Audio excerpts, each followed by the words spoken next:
sitaw. Yung ating ingredients: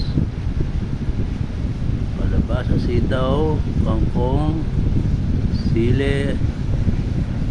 Let's start cooking. Mag-isa tayo ng sibuyas at luya. Hinalo ko na rin ang bawang.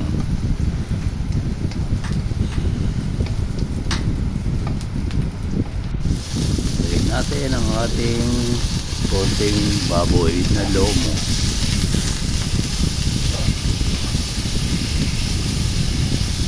Palambutin lang natin hanggang sa mag-brownish.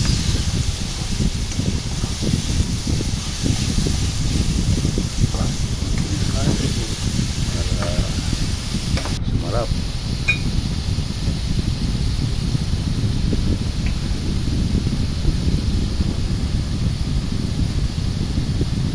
Natin ang konting patis para lumasa.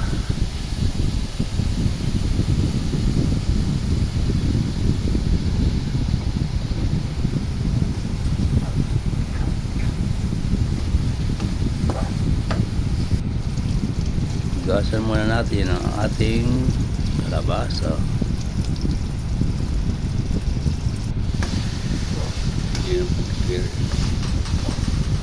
Medyo okay na siya ang baboy natin.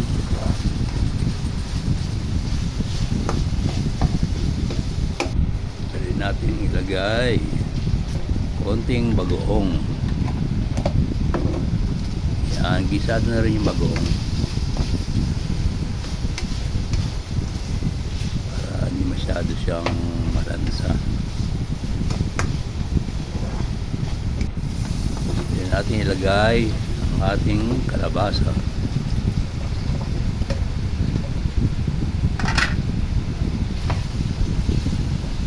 Konting palambutin lang natin ng konti.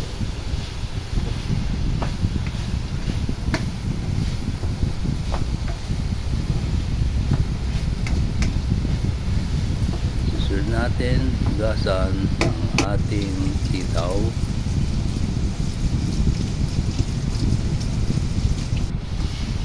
Natin ihalo ang ating sitaw.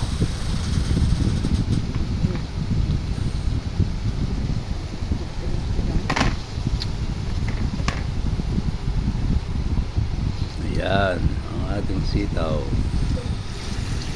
Sunod natin ang ating kangkong, ating hugas, at ilagay na rin natin ating niluluto. Ayan, okay na. Nilagyan ko na rin ng konting gata, hindi ko na nakuna na. Lagyan natin ng pampalasa, ginisa mix. Konting gata lang dahil baka tayo sumama.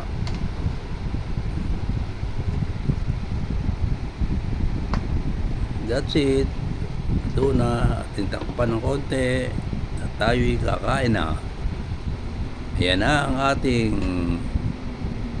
ginataang kalabasa. Sinamahan ko na rin ng pritong tilapia para masarap ang ating kain. That's it, guys. Thanks for watching. Bye bye.